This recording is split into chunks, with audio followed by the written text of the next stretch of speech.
Tantor Audio, a division of Recorded Books, presents Song for the Dead, an Ada Palomino novel, by Karina Halle, narrated by Joe Raylan. It is not the end. It ain't if you fall, but how you rise that says who you really are. So get up and go through.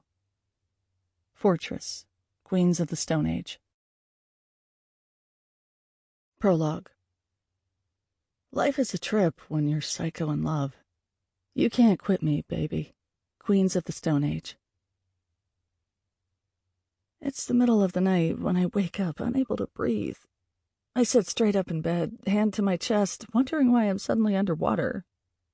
I know I'm not. I'm in my bedroom. It's quiet and dark. I should be safe. But inside, it feels like I'm coming apart at the seams, my chest heavy, waterlogged. Like I've just lost everything I care about. I bring my knees up to my chest, hugging them, holding tight, like I'm about to float away. What's happening? No, that's not quite right. What's going to happen? Suddenly, the air in my room begins to warp and shimmer, and I feel Jay's presence before he steps through. It should make me feel rooted, grounded, but it doesn't. Then he appears, looking beautiful. Though, surprisingly, he's wearing jeans and a hoodie. Usually when he visits me in the middle of the night, he's wearing his boxers and a t-shirt, or sometimes nothing at all. Where have you been? I ask him as the veil behind him fades away, eyeing his clothes. He doesn't move, stands where he is. The sick feeling in my chest gets worse. What's happening? Why does this feel weird? I was out, he says, jaw stern, clenched, like he's holding something back. Is that why I'm feeling so much? Is there something wrong with him? Are you okay? Why are you out in the middle of the night? I had some business to attend to. Demon business? He shakes his head. Why are his eyes so cold? Jacob, he says. Ah, I say with a nod. And what did the all-powerful Oz say? A pained look comes across his face for a moment. Jay doesn't show a lot of emotion. He doesn't really have a lot of emotion, to be honest. So this crack in his facade has my chest feeling tighter. I sit up straighter and swing my legs over the side of the bed, walking over to him. Stay right there, he says, holding out his palm. What? Why? You're going to make this more difficult. I stare at him, so fucking tired and not understanding any of this. What the hell are you talking about? Make what more difficult? You know, something whispers inside me. You know that lately he's been distant, that he's not over much, that he never invites you over anymore, that he hasn't said he loves you in a while. You know all this. Stop pretending. I nearly choke on those thoughts, shoving them into the back of my brain. He runs his hand over his jaw, and in the dim light I can see his fingers are trembling. Jay, usually as steady as anything. Nothing ever gets to him. And yet... I had a talk with Jacob, he goes on. He thinks it's best if I move on, stop training you. Go help someone else. His words fall in the room like lead. I open my mouth, but no words come out. This isn't happening. He didn't really say that. He's talking shit. I don't understand, I tell him. You can't just stop. I can, he says. I have to. It's the only way. The only way? I explode. What the fuck, Jay? You're not considering this, are you? You're supposed to be with me until I'm ready, and all I hear from you and Jacob is that I'm not ready. I know, he says, running his hand down his face. And I know you're not ready. But I don't have a choice, Ada.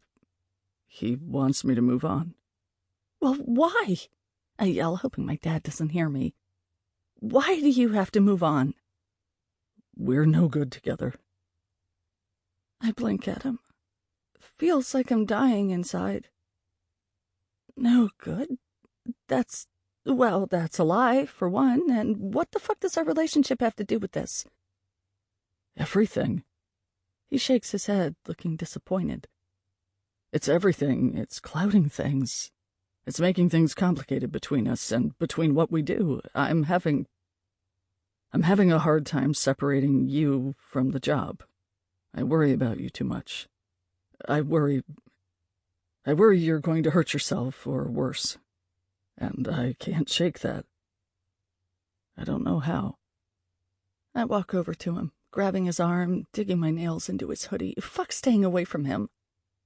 Jay, I hiss at him, trying to keep myself from exploding. In anger or pain, I don't know. It all feels the same. You don't have to worry about me, okay? And don't fucking move on to someone else because of that. We can work through this. The better I get, the more you'll trust me. The more you'll believe in me. I'm a badass, Jay. You know this. You know what I can do. You just have to have a little faith in me. It's not so simple, he says, averting his eyes. Even if that were all true, what's done is done. What's done is done? I exclaim. I tug on his arm hard. Hey, look at me. He reluctantly meets my eyes. The blue in them seem glacier cold, enough to make me freeze. There's no fire in him. Only ice. Won't even melt a little. I have to go, Jay says, wiggling his jaw. I was given my orders. I'm to leave you. I'm moving away. I'm helping someone else that I'm of more use to. I'd never let you reach your full potential, Ada. My feelings for you have complicated everything. I have failed. No. I shake my head, trying not to cry, trying not to scream. Don't say that. We'll talk to Jacob. He'll understand. I report to him. There is no undoing this. He said maybe down the line I can return after he's trained you, but I have to go. Jacob training me? Fuck that. Then I smack him across the arm. And fuck you for just giving up. How about you just not go and stay with me? Is that so hard? He's getting angry now, nostrils wide. It is hard, Ada. It's hard because I have to go. I can't stay with you, and there's nothing you can do or say that will make me stay. My mouth drops open like I've been slapped. Ouch, I say softly, trying to blink back tears. Not even that I love you? That you supposedly love me? I do love you, he says, grabbing my arms, eyes searching mine. I love you, Ada. But I am what I am, and we knew this. I have a job to do, and I answer to that job. I don't answer to you. I rip out of his grasp, turning my back to him, covering my face with my hands. Oh, no. No, please let this be a bad dream. Silence passes between us. So heavy, I don't think I'll ever feel light again. It's not a dream, Ada, Jay says softly. It's what's real. And believe me, I am so fucking sorry that I have to do this. You have to understand that this is tearing me apart. I feel so much for you. I love you. Lies! I roar, turning around, my heart vicious. You are a fucking liar. You don't love me. If you loved me, you would choose me. You would stay. You would stay for me. But you're not. You're not. He reaches out for me, but I smack his hand away. Get the fuck out of here, I scream. You've made your choice. He blinks at me, mouth gaping. Ada? My father's anxious voice carries from down the hall. Shit. Go, I yell at Jay. Go have fun with someone else. Help you get your memory wiped so it will make things a little easier for you. Wish someone could do the same for me. Ada. Now, I yell. My father barges in through the door just as Jay shimmers away into the air, disappearing, though I know he's only right next door. Ada? He says to me, flicking on the lights, trying to put on his glasses. What's happening? I'm trying so hard to hide the fact that I'm shaking, that my heart was just ripped in half. I had a bad dream, I tell him. Are you sure? He says, looking around the room. You were screaming. Are you dreaming about clowns again? I nod. Yeah, clowns. Could you get me a glass of water? He frowns. Sure, of course, coming right up. He turns and leaves the room, and it takes everything in me not to collapse to my knees. I press my hand to my chest, trying to will myself to breathe, to just get through this with my father so he doesn't think anything is amiss. But everything is amiss, and it will never be right again.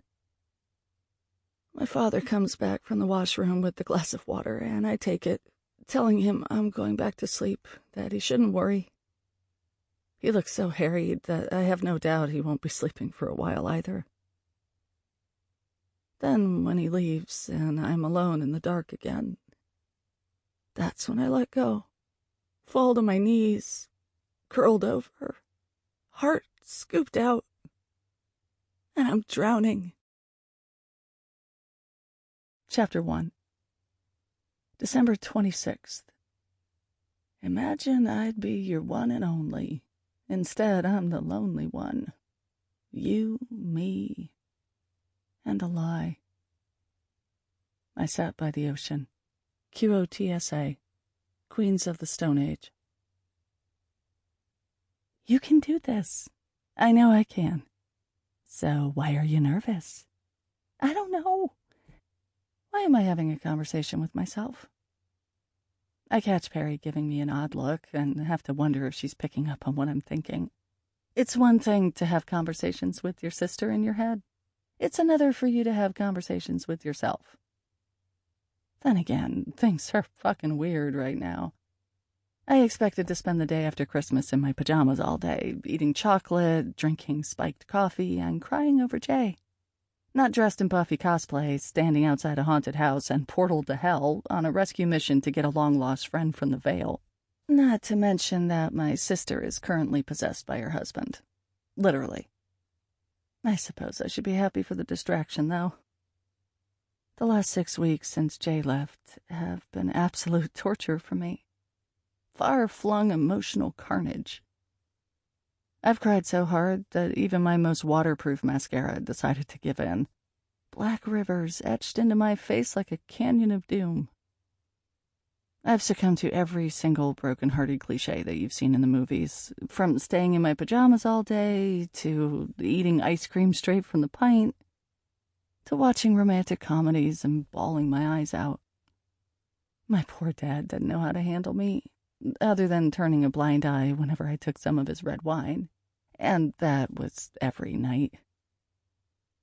It wasn't until the other day when Perry pulled me aside and told me that she needed my help that I actually felt useful for once. Like I had purpose. And, to be honest, it felt extra good to be needed by her. You see, I've been a bit of a brat lately. Or maybe a lot of a brat. I don't have much to blame it on, other than the fact that Jay leaving me was totally out of left field and I didn't know how to deal with it. I still don't, to be honest. I didn't tell Perry that we broke up because she and Dex are so damn happy all the time, or at least that's what it seems like to me. I didn't want her to look down on me or feel pity. I wanted to seem strong and in control, even though everything inside me was slowly crumbling away. So I took a lot of it out on Perry. She wanted to talk about what happened, but I pushed her away. I got mean. And so I've been grappling with the guilt over that, as well as the emotional suckage that Jay put me through.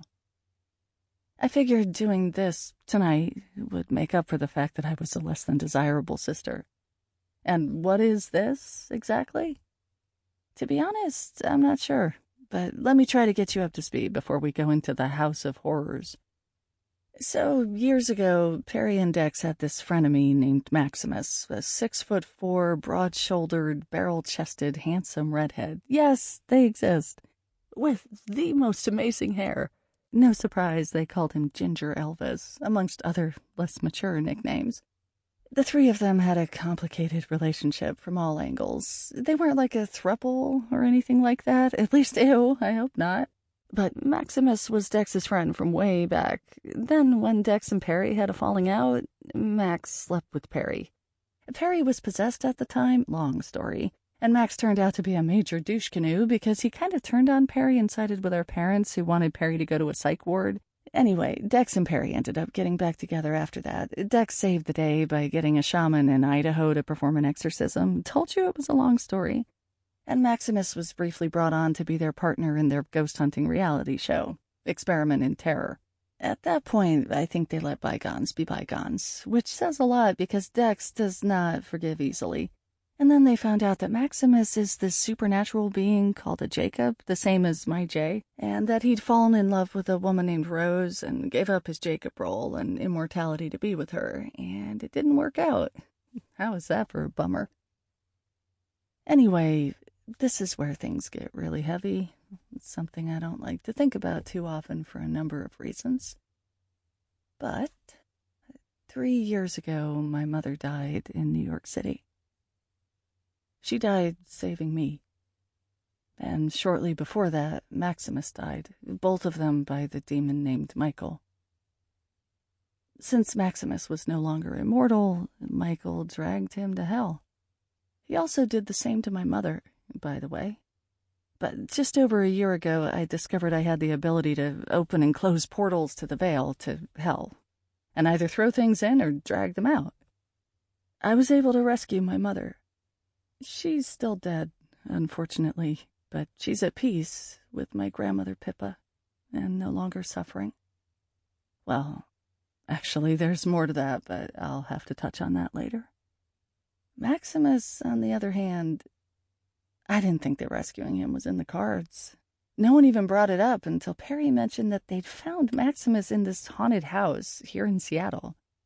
Somehow he'd gotten to the thinnest part of the Veil, and Jacob, who is like my guardian and trainer now that Jay is gone, said it was possible for someone to pull him through. Perry thought she could do it, but she couldn't. Then she mentioned me to Jacob, and he was adamant I wouldn't be able to. But I knew I could. So when Perry asked, I jumped at the opportunity to help. Okay, so maybe I don't know for sure if I can help him, but I'm going to try my best. Phew. I think that's most of it. Right now, I'm standing on the sidewalk outside the haunted house with Perry and Dex, who is both unconscious in the passenger seat of their Highlander and also inside Perry at the same time. And Alexis has just parked in front of us. A blonde woman wearing a long camel trench coat gets out, her hair flowing behind her. Holy hell, she's stylish and super pretty for a witch. And yes, this is Perry's psychologist, who also happens to be a witch. She's the one who gave Perry the idea to invite Dex to possess her while they dealt with this whole Max situation, because there's another witch in that haunted house that wants to possess Perry. My God, it's a wonder I'm not drunk right now. Sometimes I really do have to take a moment and realize how fucking crazy my life is. Not to mention the life of my sister, but I digress. The doctor approaches me, her hand out. "I'm Dr. Lavo," she says to me, "but you can call me Lana." I grin at her, shaking her hand. She's got a tight grip, but then again, so do I these days. "I'm Ada, but you can call me Demon Slayer." She gives me an appreciative smile, which is a relief since not everyone gets me or my humor. Then she goes into mom mode, looking me up and down. "You're certainly dressed for the part. You're not cold?" I shake my head. I don't even feel the rain falling on me right now. All I feel is this building sense of power and urgency. Like somewhere in the pit of my soul, a place that's been squashed and neglected these days. There's something rising. Flames, a fire, an energy source that I've only felt on rare occasions. Usually with Jay. I push the thoughts of him out of my head and raise my fist in the air. I'm fucking pumped. Let's do this thing. I swear I see Perry exchange a look with herself, which tells me all I need to know. The three of us, well, four if you count Dex inside Perry, which I don't, really, since the two of them are so entwined with each other anyway, head down the narrow path toward the house. I know just the idea of a haunted house is a bit corny, but I have to say, this place is not only definitely haunted. I was here on Halloween, and I saw ghosts, and I never even went inside. But it looks haunted, too. All old and shit. With no electricity. And the weirdest energy emanating from the inside. Like, it has a soul. And right now, that energy is off the charts. This is gonna be fucking intense. We go up the steps and stop outside the front door. I turn to Lana and Perry. So, what's the plan again? Because honestly, if she told me already, I've forgotten. I was probably distracted by the whole Dex is gonna possess me thingy. We go straight to Max. Perry says to me, one of her eyes is blue, the other is brown. That's Dex. So it's completely unnerving to look at her. In the basement. That's where he should be. Granted, it's been a week since we talked, so I really fucking hope he's still there. Oh, great. So we might end up wandering the halls of the haunted mansion here, and I know these ghosts won't be as friendly as the ones at Disneyland. And I've already started working on blocking spells, Lana says. I try not to smile. Until, like, a few days ago, I didn't believe in witches. I thought they were the same as vampires. Technically, there are some people who think they can cast spells with burning sage and shit, just as some people like to drink blood. But here's a witch, in the flesh, telling me she's gonna start using her spells. Maybe it's in bad form, but part of me still won't believe it until I see it. I look at Perry, waiting for her cue. Let's go, she says. She sounds scared. I don't blame her. I'd be scared, too, if I didn't have an assload of pride with me, as well as all this excess energy that seems to be connecting with the energy of the house. She opens the door to the house and steps inside. Lana and I follow. It's black in here, dark as sin, and completely malevolent. Lana walks off to the middle of the room and stops, eyes closed, and chanting something as she faces the staircase, while Perry, Dex start pointing their flashlight everywhere, looking for things to jump out at them. But me, well, I already feel where things are. I know where we have to go. It's instinct, like a magnet, like something is pulling all the cells in my body in one direction. I start walking toward the hallway. Look down it. Oh my God! What the hell is that? I exclaim. Down at the end of the hall, where a large room recedes into total fathomless darkness, a man is crawling out of it. At least, I think it's a man. He's got the torso, but he's missing his lower half. And as he pulls himself along, he leaves a trail of blood behind. The energy in my gut ignites, suddenly fueling my limbs like I've got white lightning running through my veins, pulling me to him. This is no man. This is a demon. And it's my job to put him back where he belongs. I know this like I know my own name. I start walking toward the demon, feeling the power rush through me, the greatest high you'll ever feel. I'm unstoppable now. Ada, stop! Perry screams from behind me, and I know she's going to try and pull me back or interfere, but this game doesn't involve her. This is what I was trained to do. This is what I can do.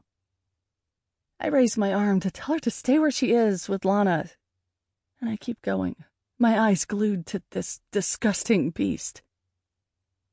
I start pacing back and forth across the hallway, feeling spry and ready, trying to figure out the best way to do this. This should be easy. I need to open up the portal and throw him in. It's just that I want to do it in an impressive way, you know? Really give them both a show. And also show this fucking haunted mansion who's in charge here. The demon torso raises its head and looks at me with white eyes, blood running down its chin, as if it was the one who tore its legs off. Its teeth are extra pointy. I smile at it and make a beckoning motion with my hand. Come and get me. I had fucker in my head, and oh, lordy, does that piss him off. Suddenly, he's moving fast, crazy fast, but I stand my ground. Somewhere in the background, Perry is screaming my name, but I pay her no attention. This will be over before she knows it. I don't even know how I know it, I just do. That instinct again. What Jay taught you to do. I close my eyes, refusing to feel sad, and crouch down as the demon approaches. His hands turn into claws before my eyes, ripping up the floor as he charges. I wait until the last minute, and then I spring up, finding that energy pushing me off the ground like it's manipulating the air around me. Like gravity doesn't exist, and then I'm going sideways through the air, my boots aimed at the wall.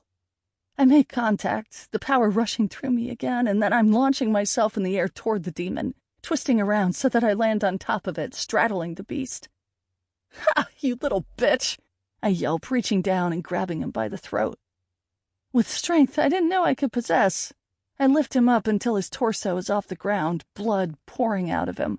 He's trying to bite me, writhing in place, trying to turn around, but I dig my nails in harder and then concentrate on the hard part. I imagine the space in front of us opening like a portal.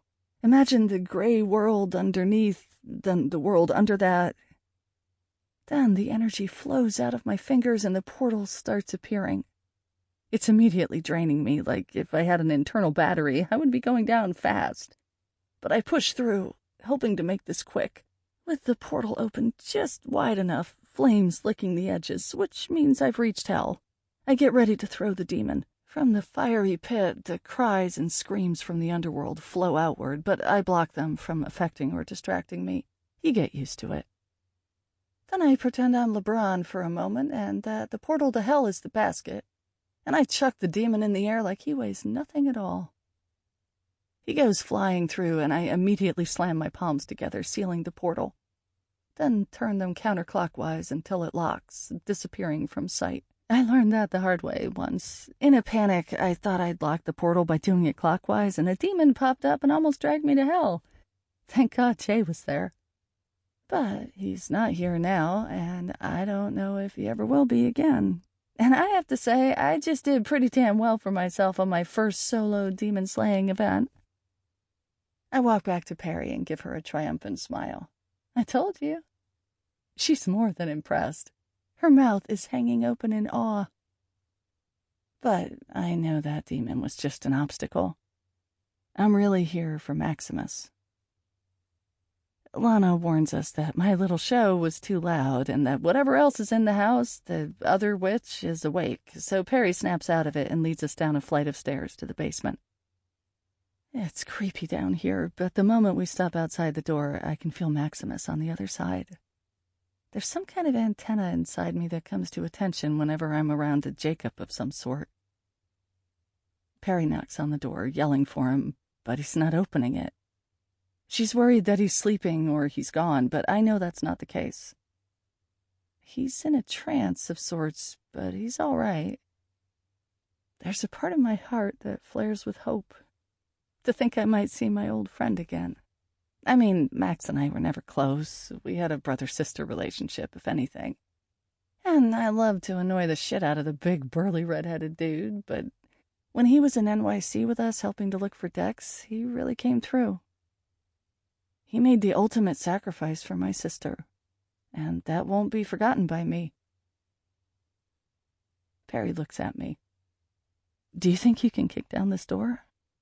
I raise my brows, doubtful.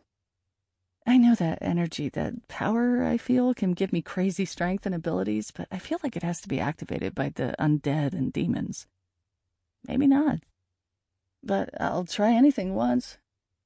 I position myself back in a lunging stance, concentrating on the door, trying to draw up my energy. Here goes nothing. But when I leap for the door with my boot out, the door opens. I see Maximus's surprised face for a second before my boot connects with his crotch. Shit! He drops to his knees, and I lose my balance when I land and have to hang onto the door frame.